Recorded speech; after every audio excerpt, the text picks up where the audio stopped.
कौन से अखाड़े से आते हैं और आप महामंडलेश्वर का पद आपको कब मिला? मैं दिगंबर अनी अखाड़े से संबंधित हूँ जी। और मेरे दादा गुरु ने, हमारे यहाँ परंपरा ऐसी है कि संतों की योग्यता अनुसार पद आपंडित किए जाते हैं। आप स्वयं अपने आप कोई पद ले नहीं सकते, गुरुजन कृपा करके योग्यता समझ के उस पद को देते हैं। आपके गुरुजी कौन थे? मेरे गुरु महाराज श्री 108 श्री महेंद्र श्री भगवान दास जी महाराज, वृंदावन सुदामा कुटी। तो आपने उनसे गुरु दीक्षा ली? जी। किस मंत्र के लिए आपने? हमारी परंपरा श्री राम मंत्र की है जी। खड़ा श्री राम मंत्र हमारे पास है और विरक्तों को अलग मंत्र दिया जाता है, गृहस्थ भक्तों को अलग मंत्र दिया जाता है। तो ये आपने दो कैटेगरी आपने बताई, यानी कि आप विरक्त और भक्त दो आपने बताई, तो आप एक ही कैटेगरी में सबको भक्त की कैटेगरी में नहीं रख सकते? ऐसा है, देखिए, विरक्त दो प्रकार के शास्त्रों में साधन बताए गए हैं। जी। एक प्रवृत्ति मार्ग, एक निवृत्ति मार्ग। जी। वैराग्य जब तीव्र हो जाता है, जी। गुरुजन समझ लेते हैं कि इसकी संसार में कोई आशा आकांक्षा नहीं रह गई है, जी, उसको विरक्त मंत्र देते हैं। और जो संसार में रत रहते हुए अपने कर्तव्य कर्मों का श्रेष्ठता से पालन करता है, ऐसा नहीं सभी संसारी व्यक्तियों को गृहस्थ मंत्र दिया जा सकता है। जी। उसमें भी जो अपने कर्तव्य कर्मों को श्रेष्ठ ढंग से पालन करता है, उसको गृहस्थ मंत्र की दीक्षा दी जाती है। तो आप गृहस्थ, जो आप गृहस्थ की बात कर रहे हैं, तो जो गृहस्थी लोग आते हैं ज़्यादातर, आप 90% से भी ज़्यादा मैं समझता हूँ कि इससे भी ज़्यादा होंगे, गृहस्थी ही हैं जो भगवान की पूजा करने के लिए आते हैं, धामों में जाते हैं, आप लोगों के पास आते हैं। तो आप गृहस्थ को आप कह रहे हैं कि अलग से हम मंत्र देते हैं, गृहस्थों को आप कौन सा मंत्र देते हैं? क्या वो घर में बैठ के कर सकते हैं कि आपके आश्रम में आना जरूरी है उनको? नहीं नहीं, आश्रम में आना जरूरी नहीं है। और सबसे पहले उसे जब दीक्षा दी जाती है तो सबसे पहले उसे कर्तव्य कर्मों का पालन करना। पर दीक्षा आप पहले ही देते हैं? हाँ, दीक्षा उस पर परंपरा तो हमारी ये है कि पहले साधना करो फिर मैं दीक्षा दूंगा। आप ये उल्टी कह रहे हैं कि मैं पहले दीक्षा देंगे फिर हम साधक बने। देखिए, ऐसा है ना, पात्रता चाहिए। पर पात्र के बगैर आप उसको कैसे आप दीक्षा दे सकते हैं? कहाँ से करेंगे? साधना अगर आप ऐसे करेंगे तो मनमुखी हो जाएगी। दीक्षा लेने के उपरांत बगैर साधना के बगैर उनका अंतःकरण कैसे शुद्ध होगा, आप बताएं ना। तो साधना की विधि बतलाई जाएगी ना उसी। तो इसका मतलब ये हुआ ना कि आप दीक्षा नहीं देते, पहले साधना कराते हैं। मेरा तात्पर्य यही है आपसे। पहले दीक्षा फिर साधना। पर दीक्षा में तो ये कहा गया है कि अगर दीक्षा में आप क्या देते हैं? दीक्षा में आप मंत्र देंगे। नहीं नहीं, मंत्र के साथ। मंत्र कौन सा देते हैं? श्री राम मंत्र दिया जाता है। पर राम मंत्र यही होगा ना कि भगवान राम नमो, भगवान श्री कृष्ण नमो, भगवान वासुदेव नमो, ये तो वो घर में भी लेता है। आप कौन सा मंत्र देते? क्या उसमें कोई सिद्धि है, स्पेशल चीज है? हाँ, स्पेशल चीज है। क्या स्पेशल पावर है? मंत्रों का प्रभाव होता है, जैसे ओम है, प्रणव है जी, इसका एक वाइब्रेशन होता है। ऐसे सभी मंत्रों का एक वाइब्रेशन होता है। वाइब्रेशन का मतलब तो ये हुआ कि अगर सुनते ही कान में जिसको दिया, अगर साधक को, तो उसको कुछ रिएक्शन होना चाहिए। हाँ हाँ, उसके ऐसा होता है। हाँ, उसकी साधना प्रस्फुटित होती है और वो अपने कर्तव्य कर्मों में चलने के लिए एक शक्ति चाहिए।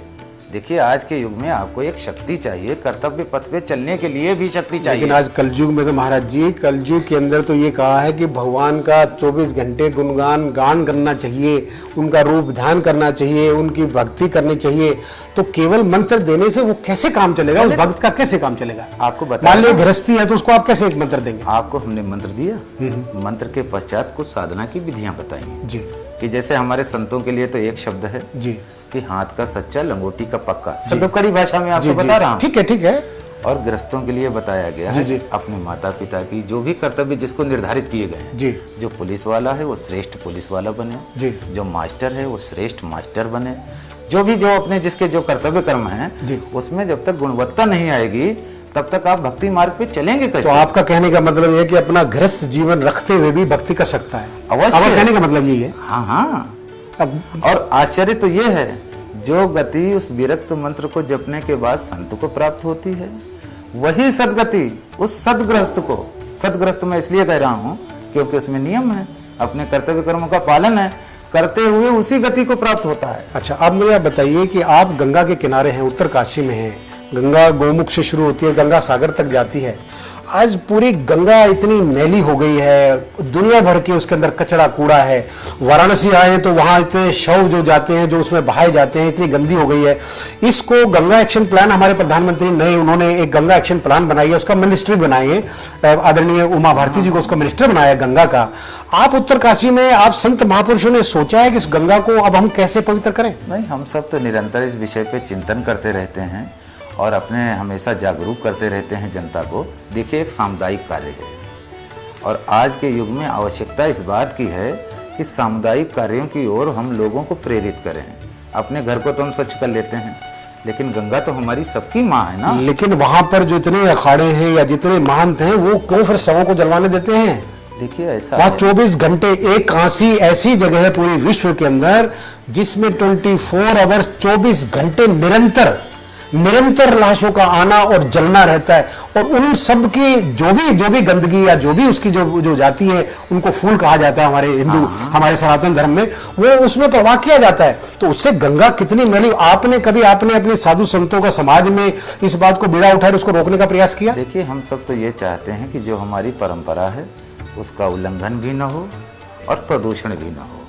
आप समझिए, इसमें वैज्ञानिकों को कार्य करना होगा, उनको इसमें शोध करनी पड़ेगी, किस प्रकार से हमारी परंपरा जो अनादिकाल से चली आ रही हैं उनका भी पालन हो और प्रदूषण भी न हो। तो आप संत महापुरुष समाज मिलके ये मिनिस्टर को, सरकार को कोई ज्ञापन देगा या इस विषय में पहल करेगा? हम सदैव तत्पर हैं, ज्ञापन भी देंगे। अभी कुंभ मेला आने वाला है जी। इस विषय में पूरे संत समाज की एक उसमें संत समाज की ओर से, भक्त समाज की ओर से हम सरकार को भी ज्ञापन देंगे और हम सब हर प्रकार से सहयोग करने को तैयार हैं। देखिए हम लोग विरक्त हैं, विरक्त संत समाज की आत्मा होते हैं और तथाकथित संत जो मैं नहीं उनका नाम लेना चाहूंगा, लेकिन ये समाज के गुण हैं, गुण खाता है और संत तो आत्मा है। अगर संत ही छोड़ देंगे समाज को तो समाज मर जाएगा। और महाराज जी, संतों की तो बड़ी बदनामी भी बहुत हुई है।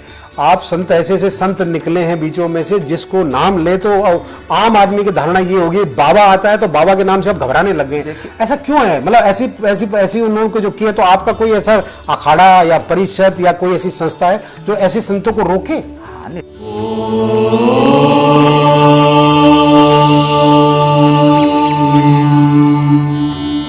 निरंतर हम लोग प्रयास करते रहते हैं और जो हमारे अखाड़े के मंडलेश्वर भी हैं, आपको आश्चर्य होगा, अगर वो हमारे नियम धर्मों का पालन नहीं करते हैं, हमने उनको निष्कासित किया है, बहिष्कृत किया है।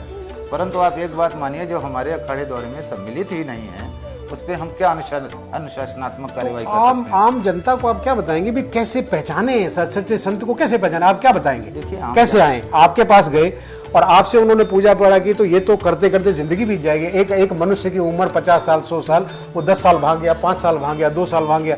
आपके पास आए, आप कैसे भरोसा देंगे कि मैं सच्चा संत हूं महामंडलेश्वर हूं? आप क्या देंगे, बताइए। देखिए ऐसा है, सब जनता हमारी बड़ी जागरूक है, धर्मपरायण जनता है, जनता सब समझती है। पर सब बाबाओं के पास ऐसा ही है महाराज जी। अगर ये जागरूक नहीं होती तो ये जो नाना प्रकार के प्रकरण आ रहे हैं सन्मुख, ये दबे ही रहते। तो इनके बारे में आप क्या कहना चाहेंगे? इनके बारे में यही कहना चाहूँगा कि सावधान रहिए। सबसे बड़ी बात है कि सत्य, संतों के पास सत्य होता है, सत्य पे आधारित रहिए। और जो जितने वैभव हमारे यहाँ कहावत है कि महल किसके हैं, बोले त्यागियों के हैं, बोले बच्चे किसके हैं, बोले ब्रह्मचारियों के, बोले शोर कहाँ हो रहा है, बोले मौनियों के यहाँ हो रहा है। तो ऐसी स्थिति में आप सत्य कह रहे हैं, मैं आपकी इस बात से सहमत हूँ। समाज में एक बहुत बड़ी जागरूकता की आवश्यकता है, लोगों को ये बताने की आवश्यकता है और सरकार को तो इस बात पे विशेष ध्यान रखना पड़ेगा। देखिए हम सब कानून को मानने वाले संत हैं, हम लोग कभी कानून का हम हमेशा सम्मान करते हैं। हमारे करीब 1,70,000 नागाओं ने तो धर्म के लिए बलिदान किया।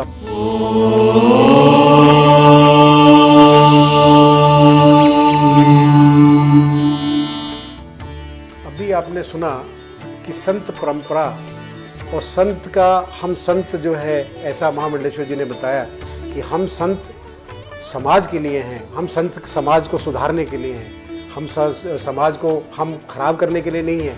हो सकता है कुछ तथाकथित संत ऐसे हों जिनको कि समाज ने भी बहिष्कार किया है और वो गलत निकलते हैं, ये सब आपके ऊपर निर्भर करता है। आप समाज में रहते हैं, आप पढ़े लिखा युवा वर्ग भी अब खासकर इसमें आने लगा है, उसको भूख है मन की, तपस्या की, भक्ति की। आप पहचानिए कि संत कौन है। खाली सिर मुड़ाने से, तिलक लगाने से, भगवा कपड़ा पहनने से संत नहीं होता।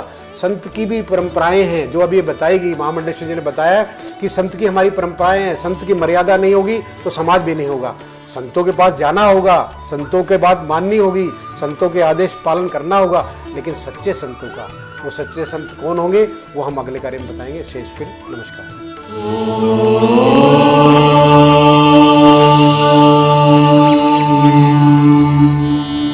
नमस्कार। मैं बेनी आपका हार्दिक अभिनंदन करता हूं अपने इस कार्यक्रम में। जैसा कि आपको मालूम है कि हम आपको धर्म चर्चाएं करते हैं हम अपने इस कार्यक्रम में, विभिन्न प्रकार के आपको अलौकिक धर्म के बारे में बताते हैं, धर्म गुरुओं के बारे में बताते हैं और ज्ञान के बारे में बताते हैं। उसी कड़ी में मैं आपको आज ऐसे संत के पास लेके चल रहा हूँ जो ना आसमान में रहते, ना जो ज़मीन पे रहते, ना घर में रहते, ना जना फर्श पे रहते, ना जंगल में रहते, ना तालाब में रहते। वो एक ऐसी जगह पे रहते हैं जहाँ भी उन्होंने अपना एक डेरा बिठाया और वो पिछले 40 साल से एक ही जगह विराजमान है। उनको वैरागी, हमारे यहाँ बहुत संतों की परंपरा है। कोई जंगल में रहता है, कोई दिगंबर रहता है, कोई फल खा के रहता है, कोई हवा खा के रहता है। हमारे संत परंपराएं बहुत विचित्र है। उसी परंपरा में मैं आपको एक ऐसे संत के पास आज लेके चल रहा हूँ जो ज़मीन में ना रह के अपने एक मचान पर अपनी ज़िंदगी पिछले 40 साल से गुजार रहे हैं। आइए उनके पास लेके चलता हूँ और उनसे आपका प्रारूप करता हूँ ताकि आपको ये मालूम चले कि ज़िंदगी, वैराग की ज़िंदगी कैसी ज़िंदगी होती है और संत महापुरुषों की ज़िंदगी कैसी होती है। मैं आपको मिलवाने लेके चल रहा हूँ महात्यागी जी से, जो एक ऊंची मचान के ऊपर रहते हैं। और आप जैसा कि आप देख रहे हैं, मैं उनके पास जा रहा हूँ, महात्यागी जी के पास में, जो अपने एक ऊंची मचान पे अपना आसन लगा के पिछले 40 साल से वहाँ पे विराजमान है। तो आइए मैं आपको लेके चलता हूँ एक ऐसे संत के पास जो बहुत वैरागी हैं, बिल्कुल एक वैराग का जीवन बिता रहे हैं और ना ज़मीन पे रहते हैं, ना आसमान पे रहते हैं, ना जंगल में रहते हैं, ना आश्रम में रहते हैं। वो एक अपने मचान पे पिछले 40 साल से धूनी लगा के बैठे हैं और एक सच्चे संत के नाते एक वैरागी बाबा के रूप में स्थापित कर रहे हैं। आइए उनसे पूछते हैं कि उन्होंने ऐसे अपने आप को किस तरीके से ढाला है। महाराज श्री, आपका हार्दिक अभिनंदन हमारे कार्यक्रम में। आप ये मचान पे रहते हैं। संत महापुरुष तो हमेशा बड़े बड़े आश्रमों में रहते हैं, बड़े बड़े एयर कंडीशनों में रहते हैं, दफ्तरों में रहते हैं। आपने इस मचान पे बैठने का क्या निर्णय किया? शादियों में बहुत सी साधनाएं होती हैं और हम लोग रामानंदी परंपरा में महात्यागी परंपरा से हैं जी। महात्यागी परंपरा में ये वस्त्र इत्यादि का निषेध होता है जी। शहर में रहने के कारण ये सब हम लोग ले लेते, लेकिन हमारी परंपरा वलकल, केले के पत्ते की लंगोटी, केले के पत्ते का आड़बंद, मूंज का जनेऊ, मतलब किसी प्रकार का धातु और वस्त्र का निषेध करता दिगंबर, जैसे दिगंबर रहते हैं वो उस अवस्था में, उस अवस्था में रहना मतलब होना चाहिए। तो ऐसी क्या परंपरा है, गुरु परंपरा से आई है या आपने अपने तरीके से? ना, परंपरा है। हम लोगों में सबसे पहले धूनी तपस्या करवाते हैं जी। तो चारों तरफ अग्नि जला करके गर्मी के दिनों में बसंत पंचमी से जेठ के दशहरे तक, गंगा दशहरा तक हम लोग बैठ करके धूनी तपस्या करते हैं जी। जब ठंडी का दिन होता है तो 108 कलश से ठंडे जो रात में रखा हुआ जल होता है तो उससे जल धारा लेते हैं या जल में बैठ के जल सैया समाधि लेते हैं। जल समाधि आप लेते हैं? तो जल में आप जब रहते हैं तो जल में आप अपने आप को कितना डुबोते हैं? आप मुंह तक डुबोते हैं या यहाँ तक डुबोते हैं? यहाँ तक डुबोते हैं, गर्दन। और लगातार आप कितने घंटे तक आप 2.5-3 घंटे तक रहना होता है। 2.5-3 घंटे तक? हाँ। उसमें कोई मंत्र उच्चारण करते हैं या क्या करते हैं? उसमें साधना प्राणायाम की और जप की साधना है। तो वो साधना कौन सा जप होता है, क्या और मंत्र होता है ऐसा? हम लोग तो मूलतः राम जी के ही भक्त हैं, राम के भक्त। हाँ, उन्हीं की साधना। तो भगवान राम की साधना आप उस जल में समाधि में करते हैं। तो आपके साथ और भी भक्त होते हैं जो साथ में वो बाहर आपके जल के बाहर होते हैं? हमारे मंत्र में अग्नि बीज का महत्व है। अग्नि बीज? हाँ, तो उसमें उसका ज्यादा प्रयोग होता है। क्या होता है वो अग्नि बीज? क्या होता है अग्नि बीज? एक मंत्र, मतलब एक आप बढ़ के बता देंगे श्लोक को, क्या मंत्र है वो? नहीं, जो हम लोग को गुरु मंत्र में बताया नहीं जाता, मंत्र नहीं बतलाते, रखते। लेकिन बेसिकली भगवान राम का मंत्र है। हाँ, भगवान राम का ही होगा। आपका राम के नहीं बताया तो भगवान राम के संबंधित होगा मंत्र, तो वही। उसमें बीज का प्रयोग ज्यादा करते हैं। लेकिन बीज का मंत्र आप अपने शिष्यों को देते हैं तो आप क्या कान में देते हैं या सार्वजनिक रूप से देते हैं? कान में ही देते हैं। लेकिन आजकल तो बड़ी परंपरा है, लाखों लोग अपने उसके ऊपर माइक से बच्चों के कान में मंत्र दे देते हैं। ये कौन सी परंपरा है? आप उसको मान्यता मानते हैं? नहीं, पिछले हमारे यहाँ ऐसी परंपरा नहीं है। हमारे यहाँ तो मंत्र को गोपनीय और साधना के लिए बतलाया गया है। तो आपने गोपनीय और साधना के लिए कह रहे हैं, लेकिन माइक से जो देते हैं इसको आप क्या कहेंगे? उसको कैसे कह सकते हैं आप कि वो गोपनीय रहेगा? तो गोपनीय तो नहीं रहेगा। नहीं रहा वो तो उसको आप मंत्र नहीं मानेंगे जो आजकल लाखों की भीड़ में माइक से दिया जाता? गुरु पूर्णिमा पर जो मंत्र दिया और हमने लाखों शिष्य बन गए। तो आपके कितने शिष्य हैं? आपके भी लाखों शिष्य हैं महाराज जी? कहते हैं विरक्त शिष्य तो 25-30 होंगे। 25-30 होंगे विरक्त। हाँ, तो वो आपके साथ यहीं पे मचान के साथ यहाँ आसपास में रहते हैं, कहीं और कहीं रहते हैं? नहीं, कोई गंगोत्री रहता है, कोई जमुनोत्री रहता है, कोई गोवर्धन रहता है, अलग अलग तीर्थों में और अलग अलग तीर्थ यात्रा में रहते हैं ज्यादा। तो वो क्या आपके प्रचारक हैं, आपका प्रचार करते हैं कि वो अपनी साधना करते हैं? साधुता के शुरुआत जो है ना वो घुमक्कड़ पने से रमते योगी बनकर, रमते योगी बनकर, मतलब जगह जगह घुमा, अलग जगह जगह जा करके देखो, सुनो और देश काल का ज्ञान लो। लेकिन मतलब साधु का होने का मतलब है कि आप सबका हो, और यदि आप किसी क्षेत्र के हैं, आप किसी जाति के हैं, आप किसी परिवार से बंधे हुए हैं, तो उस साधुता का मतलब अभाव है उसमें। लेकिन साधु तो ऐसा हुआ जब आपने कहा घर घर घूमो तो आपको भिक्षा मांगनी पड़ेगी।